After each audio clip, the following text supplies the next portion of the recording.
வீண் கர்வம். ஒரு அரசனுடைய சபையிலே தலைமை புலவராக மிக கெட்டிக்கார படிப்பறிவுடைய மகா வித்வானாக இருக்கக்கூடிய ஒருவர் இருந்து வந்தார். அவருடைய அறிவுத்திறனை வியந்து மன்னன் அவருக்கு ஒரு பெரிய தோட்டத்தையே பரிசாக கொடுத்தார். அந்த தோட்டத்தில் பலவிதமான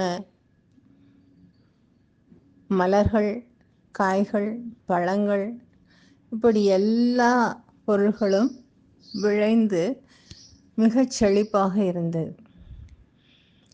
இந்த புலவருக்கு ஓய்வு நேரம் கிடைக்கும் பொழுது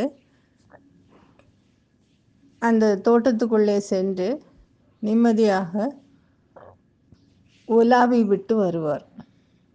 ஒரு நாள் அது போல் மதிய உணவிற்கு பின்னால் போகின்றார். மலர்களை எல்லாம் பார்த்து ரசிக்கின்றார். எத்தனை எத்தனை வண்ணங்கள், எத்தனை எத்தனை நறுமணங்கள். ஒரு மலரை போல இன்னொரு மலர் இல்லை, ஒரு செடியை போல இன்னொரு செடி இல்லை, ஒரு இலையை போன்று இன்னொரு செடியின் இலை இல்லை. இப்படி பார்த்து கொண்டே வந்தவர் காய்களை பார்க்கின்றார். மிக மெலிதான கொடியிலே மிகப்பெரிய பூசணிக்காய், பரங்கிக்காய் காத்திருக்கின்றது. அந்த காயை பார்த்து இவருக்கு ஆச்சரியமாக இருக்குது. இவ்வளவு மெல்லிய கொடியிலே இவ்வளவு பெரிய பரங்கிக்காய் காய்த்து தொங்குகின்றது. கூரையிலே அது பக்குவமாக படுத்து கிடக்கிறது போல இருக்கின்றது. இப்படி ஒரு ஒரு காய்களை பார்த்து கொண்டு வந்தவர் மரங்களை பார்த்து வியந்து கொண்டு வருகின்றார். எத்தனை விதமான மரங்கள், எத்தனை விதமான சுவையுடைய கனிகள் எப்படியெல்லாம் இருக்கின்றது என்று பார்த்து கொண்டே வந்தவர் கொஞ்ச தூரம் நடந்த உடனே உண்ட மயக்கம் தொண்டருக்கும் இருக்கும் என்பது போல சற்று படுத்து ஓய்வு எடுத்தால் நன்றாக இருக்கும் என்று நினைத்தவர் ஒரு ஆலமரத்தடியிலே படுக்கின்றார். மேலே அண்ணாந்து பார்க்கின்றார். ஆலமரம் பறந்து விரிந்து பல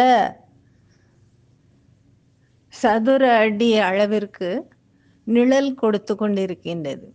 மன்னனும் அவனுடைய 4 வகை படைகளும் வந்து தங்கினாலும் எல்லோருக்கும் நிழல் குடிக்கக்கூடிய அளவிற்கு குடையாக அது விரிந்து கிடக்கின்றது.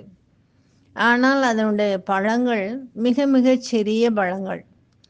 அதை சுவைத்து சாப்பிட முடியாது. வேறு எந்த வகையிலையும் அது பயன்படாது. மற்ற பழங்களைப் போல எத்தனையோ வாழைப்பழம், ஆரஞ்சு பழம், ஆப்பிள் பழம், இப்படி எத்தனையோ பழங்கள் இருக்கின்றன. அந்த தோட்டத்தில் பார்த்து கொண்டே வந்தவருக்கு யோசனை வருகின்றது. எத்தனை மரங்கள், எத்தனை மனிதன் உண்டு அதை ரசித்து சுவைத்து சாப்பிடக்கூடிய அளவுக்கு நல்ல கனிகளை தருகின்றன. இந்த ஆலமரம் ஏன் இப்படி வெறும் இலைகளாக மோதி போய் இருக்கின்றது? அதில் இருக்கிற இவ்வளவு பெரிய மரத்தில் இத்தனை சிறிய கனி இருக்கிறதே, அது ஒன்றுக்கும் உதவாததாகவும் இருக்கின்றதே என்று யோசித்து கொண்டே இருந்தவர் கண்ணயர்ந்து விட்டார். அப்பொழுது அந்த சிறிய ஆலம்பழம் அவர் நெற்றியிலே வந்து விழுகின்றது. உடனே தூக்கத்தில் இருந்து விழித்தவர் படார் என்று எழுந்து அமர்ந்து கொள்கின்றார். அடாடா, கடவுளுடைய படைப்பிலே எல்லாம் ஒரு காரணத்தோடு தான் இருக்கிறது. இப்பொழுது என் நெற்றியிலே விழுந்த இந்த ஆலம்பழம் அந்த பரங்கிக்காய் அளவு பெருசாக இருந்தால் என் முகமே சிதைந்து போயிருக்குமே என்று மனம் வருந்தே நாம் தப்பு கணக்கு போட்டு விட்டோம், இறைவனுக்கு எதை எதை எப்படி படைக்க வேண்டும் என்று அறிவில்லை என்று என்னுடைய வித்யா கர்வத்தினாலே தவறுதலாக நினைத்து விட்டேனே என்று இறைவனிடம் மன்னிப்பு கேட்டுக்கொள்கின்றார். நம்மில் பலரும் இந்த வித்வான் போலதான் இருக்கிறோம். மிகப்பெரிய கல்வி அறிவு இருக்கின்றதோ இல்லையோ, ஆனால் எல்லாவற்றையும் பார்த்து விமர்சிக்கக்கூடிய அறிவு எல்லோருக்கும் இருக்கிறது. ஏன் இது இப்படி இருந்திருந்தால் நன்றாக இருக்குமே, எதற்காக இப்படி செய்திருக்கிறார்கள், இதை சற்று இந்த மாதிரியாக வலதுபுறம் திருப்பி மாற்றி அமைத்திருந்தால் சிறப்பாக இருக்குமே, அறிவில்லாமல் வீடு கட்டுகின்றார்கள். இப்படி ஒன்றொன்று நம்ம தெருவில் போகும்பொழுது எதையெல்லாம் பார்க்கின்றோமோ அதற்கெல்லாம் ஒரு தயாரான விமர்சனம் நமக்குள்ளே உடனடியாக வருகின்றது. ஆனால் இறைவனுடைய படைப்பிலே, இந்த பிரபஞ்சத்திலே எல்லா பொருள்களும் எல்லா உயிரினங்களும் ஒரு காரண காரியத்தோடு இருக்கின்றன. அவற்றுக்கு என்று உரிய தனித்தனி பலன்களும் பிரயோஜனங்களும் அமைந்திருக்கின்றன. ஒரு மனிதன் ஏன் குள்ளமாக இருக்கின்றான், ஒரு மனிதன் ஏன் வளர்த்தியாக இருக்கின்றான், ஒரு மனிதன் ஏன் நல்ல கல்வி அறிவுடையவனாக படிப்பிலே நாட்டமுடையவராக இருக்கிறான், ஒரு மனிதன் ஏன் முட்டாள்தனமான புத்தியுடையவனாக இருக்கின்றான். இப்படி இதெல்லாம் கேட்பதற்கு நமக்கு அதிகாரம் கிடையாது. நம்முடைய கர்ம வினையின் பயனாக கடவுள் நமக்கு அளித்த பிறவி இது.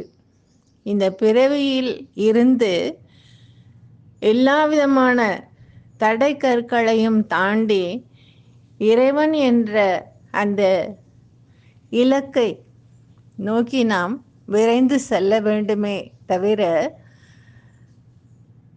ஒரு இடத்துல போய் நின்று கொண்டு ஏன் இப்படி இருக்கிறது அப்படி இருக்கின்றது என்று ஒன்றொன்றையும் நம்முடைய கண்ணோட்டத்திலே தவறாக விமர்சித்து கொண்டு அதற்கு ஒரு விளக்கமும் கொடுத்து கொண்டு இருப்பது வாழ்நாளை வீணடிப்பது ஆகும்.